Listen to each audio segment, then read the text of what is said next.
Iran, Israel और अमेरिकी सैन्य ठिकानों पर हुई बमबारी का असर केवल इन देशों तक सीमित नहीं रहा, इसके दुनिया भर के साथ साथ भारत के उद्योग धंधों पर भी गहरी चोट पहुंची है।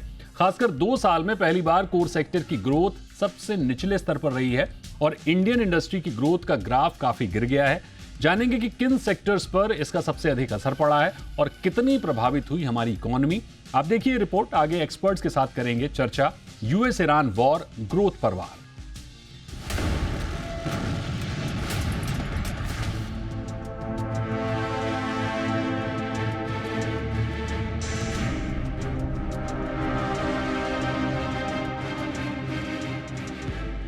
खाड़ी में मचे घमासान का सीधा असर अब भारतीय अर्थव्यवस्था पर भी दिखने लगा है। इकोनॉमी के लिए एक अहम संकेत देने वाला कोर सेक्टर डाटा मार्च 2026 में चिंता बढ़ाने वाला रहा है।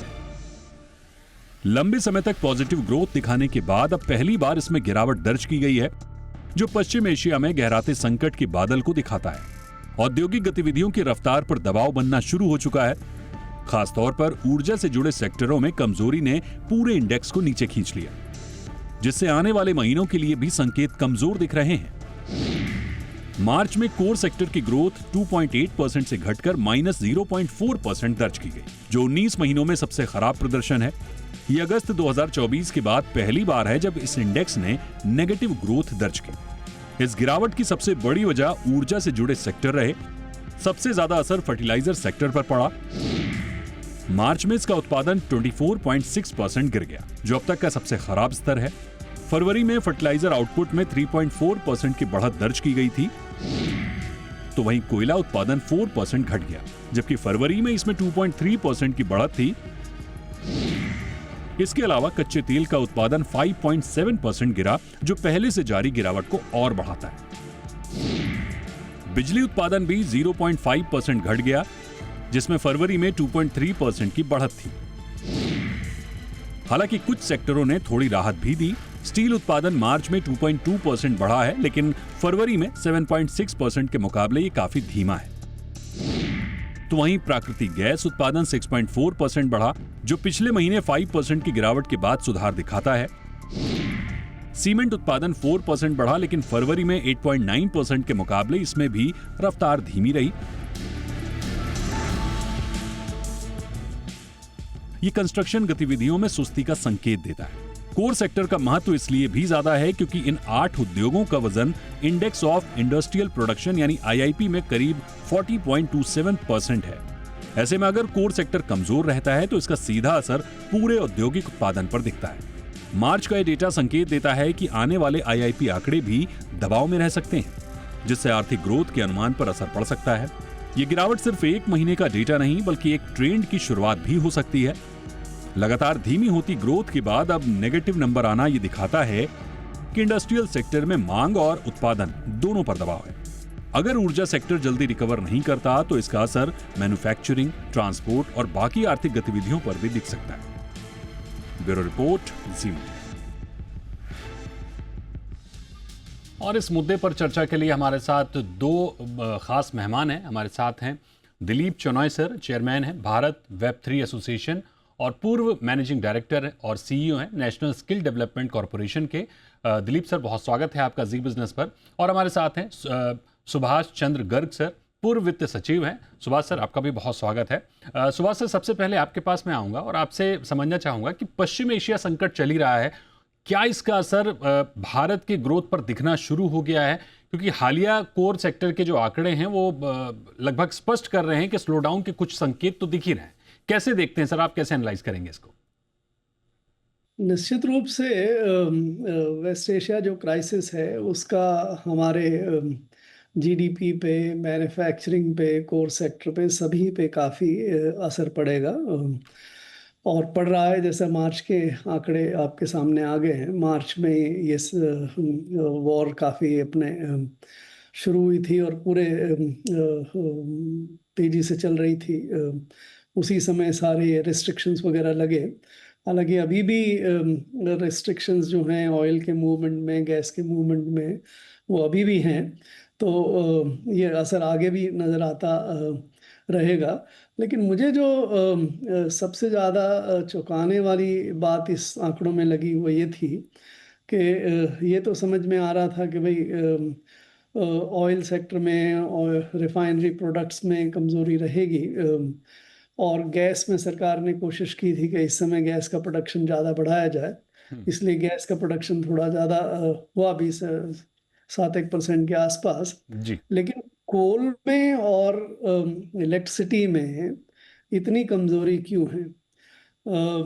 कंपनसेटिंग एनर्जी रिक्वायरमेंट के हिसाब से इलेक्ट्रिसिटी का कंजम्पशन बढ़ना चाहिए था। इलेक्ट्रिसिटी के उत्पादन के लिए कोल का कंजम्पशन भी बढ़ना चाहिए था, प्रोडक्शन बढ़ना चाहिए था, लेकिन वो दोनों नज़र नहीं आ रहे। करेक्ट। ये बताता है कि संभवतः कि जो वाइडर गिरावट है, कि अगर इंडस्ट्रियल मैन्युफैक्चरिंग में पावर की डिमांड नहीं है, कोल की डिमांड नहीं है, तो फिर उसके बाद बाकी जगह जो मैन्युफैक्चरिंग में इसका नज़र आना परिलक्षित हो रहा है। जी। कुछ हद तक वो कोर में भी नज़र आता है, जैसे स्टील के अंदर काफ़ी कमज़ोर उत्पादन रहा मार्च में, करेक्ट। सीमेंट में भी। तो सभी मिला के ये लग रहा है कि इसका काफ़ी असर हमारी ग्रोथ पे, उत्पादन पे, कंजम्पशन पे, बिल्कुल। वेलफेयर पर आएगा। जाहिर तौर पर ग्रोथ पर, कंजम्पशन पर और उत्पादन पर असर दिख रहा है। दिलीप सर, आपसे मेरा सवाल ये होगा कि आप कैसे एनालाइज कर रहे हैं, क्योंकि सरकार का फोकस मैन्युफैक्चरिंग सेक्टर पर है, क्योंकि इस सेक्टर की भूमिका रोजगार देने के मामले में काफ़ी महत्वपूर्ण है। ऐसे में मैन्युफैक्चरिंग की रीढ़ कोर सेक्टर में ये स्लोडाउन कैसे, क्या बड़ी चिंता की बात है या फौरी तौर पर इसको देख रहे हैं आप?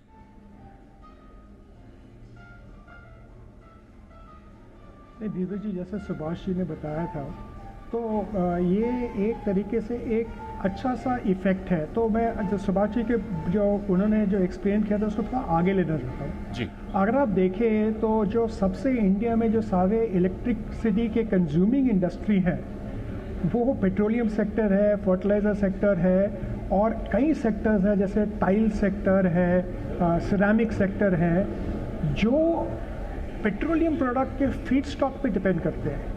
क्योंकि वो फीड स्टॉक नहीं मिल रहा था और वो कंपनीज प्रोड्यूस नहीं कर पा रहे थे, उसके लिए एक तरीके से इलेक्ट्रिसिटी का डिमांड भी कम हो गया है, और अगर आपको डिमांड कम हो गया तो इलेक्ट्रिसिटी प्रोडक्शन में भी थोड़ा सा बाधा है। दूसरा जो है, अगर आप देखें तो जो सरकार है वो कंज्यूमर्स पे फोकस कर रही है, तो जो एलपीजी और जो दूसरे जो पेट्रोलियम प्रोडक्ट्स हैं वो इंडस्ट्री से डाइवर्ट करके वो ये एक तरीके से कंज्यूमर और आम आदमी के ऊपर ध्यान दे रहे हैं। तो उससे भी जो इंडस्ट्री पे असर पड़ रहा है, वो इंडस्ट्रीज़ थोड़े बंद हो रहे हैं, इंडस्ट्रीज़ रिड्यूस प्रोडक्शन कर रहे हैं, तो उसमें भी एक बड़ा चैलेंज आप देख रहे हैं, और उससे इलेक्ट्रिसिटी घट रहा है। तो ये ना एक डिमांड तरीके के शॉक नहीं है, ये एक सप्लाई साइड शॉक है, जो जियोपॉलिटिकल और जो अभी जो युद्ध चल रहा है ईरान और यूएस के बीच में और मिडिल ईस्ट में जो अभी टेंशन है, उसके वजह से ऑयल नहीं आ रहा है, उसके एक कारण है।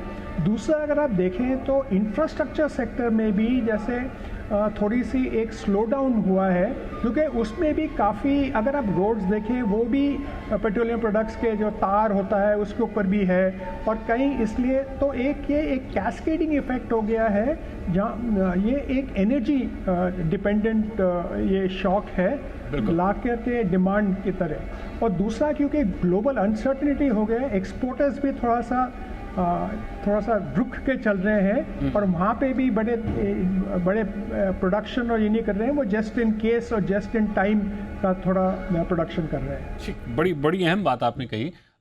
सुभाष सर, अभी आपने थोड़ी देर पहले जो चिंता जताई थी कोल प्रोडक्शन के गिरने को लेकर, तो कोल प्रोडक्शन का गिरना कितनी बड़ी चिंता और ज़्यादा आप देख रहे हैं, क्योंकि गर्मी की शुरुआत है और अनुमान है कि इस बार गर्मी थोड़ी ज़्यादा भी पड़ेगी। तो क्या इस बार बिजली का संकट का सामना करना पड़ सकता है कोल प्रोडक्शन कम होने की वजह से? देखिए, कोल प्रोडक्शन इसलिए नहीं कम हो रहा कि कोयला कंपनियां जो हैं वो उत्पादन कम कर रही हैं, या उनको उत्पादन करने के लिए जगह नहीं है। कोल प्रोडक्शन में कोई परेशानी नहीं है अगर डिमांड हो तो। समस्या डिमांड साइड में है। अगर आपको इलेक्ट्रिसिटी जनरेशन करने के लिए कोल नहीं चाहिए तो कंपनियां भी कोल प्रोडक्शन नहीं करेंगी।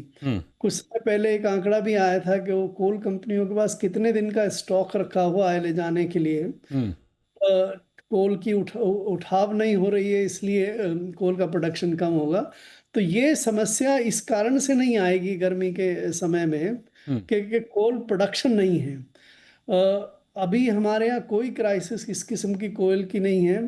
जैसे 2 साल पहले 3 साल पहले आपने देखा कि सरकार ने बहुत सारे कदम उठाए कि बाहर से इंपोर्ट खोला है, वो समस्या इस तरह की नज़र नहीं आ रही है। सो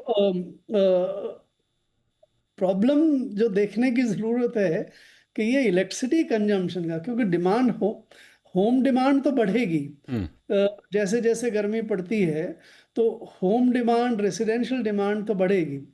अगर इंडस्ट्रियल डिमांड जो करीब 40% 45% हमारी टोटल डिमांड का हिस्सा होता है, कि वो डिमांड घटती है तो समस्या रहती है। इसमें एक और बड़ा जो फैक्टर आपने इस बार जो देखा मार्च में जी, कि फर्टिलाइजर प्रोडक्शन 26% कम हुआ है।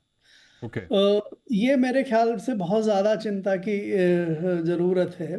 अभी एग्रीकल्चर सीजन नहीं है, तो लेकिन अब इस समय मार्च अप्रैल और मई में आप प्रोडक्शन करके खरीफ के लिए तैयारी करते हैं। अगर आप प्रोडक्शन करके फर्टिलाइज़र का नहीं रखेंगे, तो फिर जब फर्टिलाइज़र की ज़रूरत पड़ेगी तो उस समय फर्टिलाइज़र का जो क्राइसिस होगा, उससे एग्रीकल्चर में भी समस्या होगी, वो आगे डिमांड को भी अफेक्ट करती है। सो ये जो अभी चल रहा है, अगर ऐसी वॉर और ऐसी सिचुएशन ये 1-2 महीने और जारी रहती है तो बहुत बड़ी चिंता की स्थिति पैदा हो सकती है। ठीक है, बड़ी चिंता की स्थिति पैदा हो सकती है। फर्टिलाइजर आउटपुट की को ही थोड़ा सा आगे बढ़ाते हैं दिलीप सर। 24.6% की बड़ी गिरावट है। तो ये जो गिरावट है एनर्जी सेक्टर में कमजोरी को दिखा रही है क्या? क्या ये सप्लाई साइड का इशू है या फिर डिमांड में कुछ दिक्कतें दिख रही हैं? कैसे इसको देखते हैं सर? दीपक जी, बिल्कुल ही सप्लाई साइड का एक इशू है। और ये क्योंकि जो फर्टिलाइज़र का जो फीड स्टॉक है वो पेट्रोलियम प्रोडक्ट्स है, कई जगह आप देखें, और वो गैस के ऊपर डिपेंडेंट है। तो ये एक जो फर्टिलाइज़र इंडस्ट्री के ख़ास तौर में एक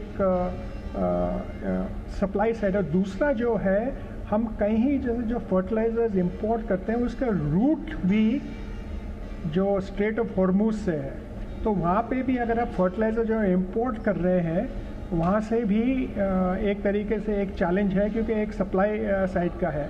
ये जो फर्टिलाइज़र का जो चैलेंज हुआ था, ये 2 या 3 साल पहले भी आया था जी। और पिछले 2 या 3 साल में, या लगभग 3 साल में, इंडिया में फर्टिलाइज़र का जो प्रोडक्शन है उस पर काफ़ी ध्यान दिया गया है और कई नए यूनिट्स खड़े हुए हैं। लेकिन ये जो नए यूनिट्स भी खड़े हुए हैं, ये एक इम्पोर्टेड एनर्जी के ऊपर डिपेंडेंट है और इम्पोर्टेड फीड स्टॉक के ऊपर डिपेंडेंट है।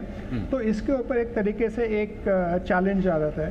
तो इसमें जो हमें देखना है, जो हमारी जो सेक्टर की जो वॉलेटिलिटी है, इसमें तो एक ही सुझाव है, हमें तो एक एनर्जी इंडिपेंडेंस और पेट्रोलियम इंडिपेंडेंस के तरफ से ओर जाना है, और जो डोमेस्टिक प्रोडक्शन हो सकता है उसको एक्सपैंड करना चाहिए और ऑल्टरनेट एनर्जी सोर्सेज के ऊपर ध्यान देना चाहिए। ठीक बात है। सुभाष सर, जैसा कि हम लोग जिक्र कर रहे हैं, कोल है, क्रूड ऑयल है, फर्टिलाइजर जैसे जो प्रमुख सेक्टर है उनमें गिरावट ज़रूर है, लेकिन दूसरी ओर स्टील और सीमेंट में ग्रोथ है। क्या ये इंफ्रास्ट्रक्चर ड्रिवन ग्रोथ की ओर शिफ्ट होता हुआ संकेत दिख रहा है? देखिए, स्टील और सीमेंट दोनों बहुत ज़्यादा जुड़े हुए हैं कंस्ट्रक्शन इंडस्ट्री से जी।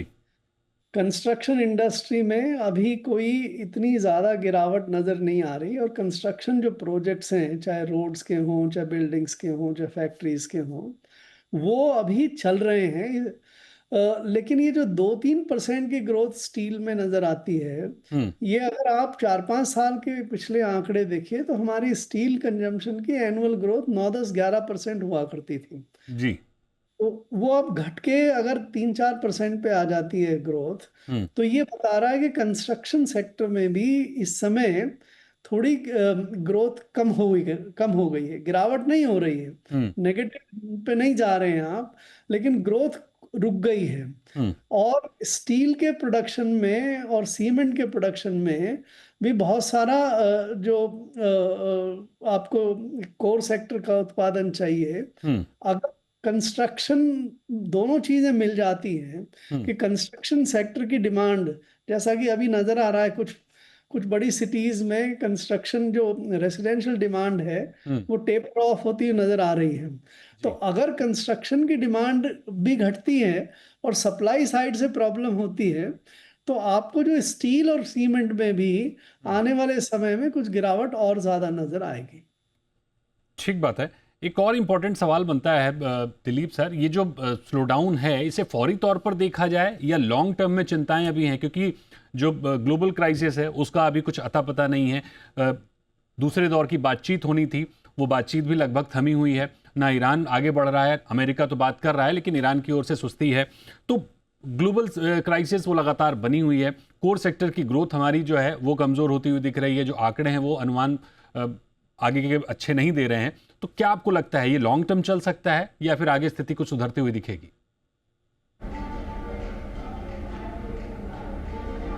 नहीं, जो आप देख रहे हैं अभी ये काफ़ी एक जियोपॉलिटिकल स्थिति पे एक तरीके से निर्भर करता है जी। तो अगर आप मीडियम टर्म का देखें, 6 या 8 महीने का अगर आप देखें, तो ये गवर्नमेंट को एक तरीके से थोड़ा सा इन्वेस्टमेंट इंफ्रास्ट्रक्चर में बढ़ाना चाहिए। जैसे सुभाष ने कहा था कि ये एक तरीके कंस्ट्रक्शन में स्लो डाउन है।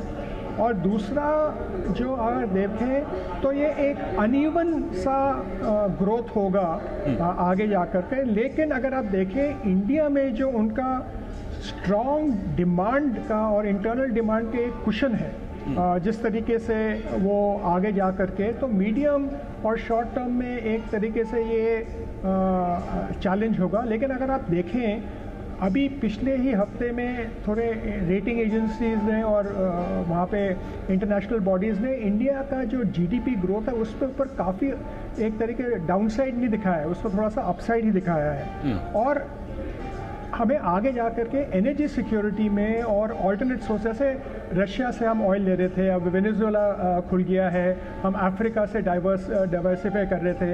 अर्लियर जब ये एक तरीके से एक एनर्जी क्राइसिस आया था, हमने प्रोएक्टिवली रशिया से एक लॉन्ग टर्म कॉन्ट्रैक्ट किया था और थोड़ा सा रिड्यूस रेट पे भी एनर्जी लिया था। अब वो यूएस के वो सैंक्शंस के वजह के और उसके वजह से एक तरह से चैलेंज हो गया। लेकिन अभी भी आप देखें तो हमें वो थोड़ा सा एग्जेम्पशन मिल गया है। तो अगर हम नेशनल तौर पे इसका एक कोऑर्डिनेटेड एफर्ट जो अभी हो रहा है उसको आगे ले जा कर के, तो मीडियम और लॉन्ग टर्म में भी हम इसको तरीके से जो इम्पैक्ट है इसको मिनिमाइज करने चाहिए। लेकिन एनर्जी सिक्योरिटी में काफ़ी ध्यान देना चाहिए और हमें एक जो एक्सपोर्टर्स के लिए ऑल्टरनेट मार्केट्स और ऑल्टरनेट थिंग्स का कंटिन्यूड प्रयास करना चाहिए। ठीक बात है। सुभाष सर, अगर ये ट्रेंड लगातार जारी रहता है, आगे और लंबा खिंचता है, तो क्या सरकार को फिस्कल या मॉनेटरी पॉलिसी में तुरंत हस्तक्षेप करने की जरूरत पड़ेगी? देखिए, अगर लॉन्ग टर्म और मीडियम टर्म से आप बात करते हैं तो देखिए हमारी स्ट्रेटजीज में काफ़ी परेशानी है। जब मोदी जी सरकार में आए थे 2014 में, तो हमारी ऑयल जो पेट्रोलियम प्रोडक्ट्स की डिपेंडेंस थी वो तकरीबन 70% हुआ करती थी। अब वो बढ़ के 85% हो गई है। हम सही दिशा में नहीं जा रहे हैं अभी। ओके। सो लॉन्ग टर्म अगर उस दृष्टिकोण से देखें तो हमारी डिपेंडेंस कम नहीं हो रही, डिपेंडेंस बढ़ रही है। ओके। कि हमारे पास रास्ते क्या हैं एनर्जी डिपेंडेंस को कम करने के? हमारे पास रास्ते बेसिकली ये जो सोलर ऊर्जा है, विंड ऊर्जा है, हाइड्रोजन ऊर्जा है, उसकी तरफ जाके ही हम कर सकते हैं। लेकिन उस तरफ भी हमारे कदम जो हैं वो बहुत अच्छी तरह से नहीं बढ़ रहे हैं। उसमें कारण काफ़ी कुछ चाइनीज़ पे डिपेंडेंस है इस इंडस्ट्री में, हम उस पर कंफर्टेबल नहीं हैं। तो हमें केवल ऊपर बात करने के बजाय अगर हमें समस्याओं का समाधान लंबे समय में ढूंढना है तो एक राइट स्ट्रेटजीज, एक उस हिसाब से इमोशंस से बाहर निकल के हमें कमर्शियल और बिजनेस पॉइंट ऑफ व्यू से सोचना पड़ेगा। ये समस्या फिस्कल या मॉनेटरी पॉलिसी से दूर नहीं होती है। आप फिस्कल में आपने काफी कदम उठा दिए हैं, कई तरह के आप कंसेशंस दे रहे हैं। सरकार की फिजिकल स्थिति बहुत अच्छी नहीं है। बहुत सारे टैक्स, अभी आपने एक्साइज ड्यूटी में कम कर दिया, पहले इनकम टैक्स में और उसमें जीएसटी में, तो सरकार की वित्तीय स्थिति भी कमजोर होती चली जा रही है। सरकार के पास बहुत ज्यादा जगह नहीं है इन चीजों को करने में। और मॉनेटरी पॉलिसी में तो हमारी जो रेट ऑफ इंटरेस्ट है वो ऑलरेडी ये माना जा रहा है कि ये कम है, इससे ग्रोथ पे बहुत ज्यादा असर नहीं पड़ता।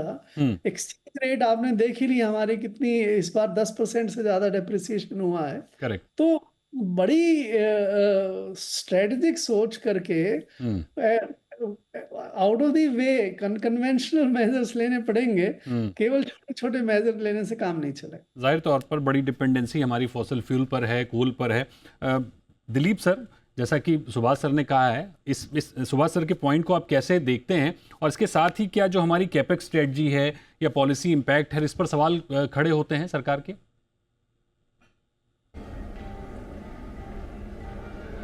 देखिए, ये तो बिल्कुल ही ये एक अनफोर्सीन सर्कमस्टांसेस है, एक तरीके से वॉर है, फोर्स मेजर कंडीशन है। लेकिन जो सरकार अभी जो प्रयास कर रही है उसमें 3 चीज़ें की काफ़ी एक तरीके से आगे जा कर के ध्यान देना चाहिए।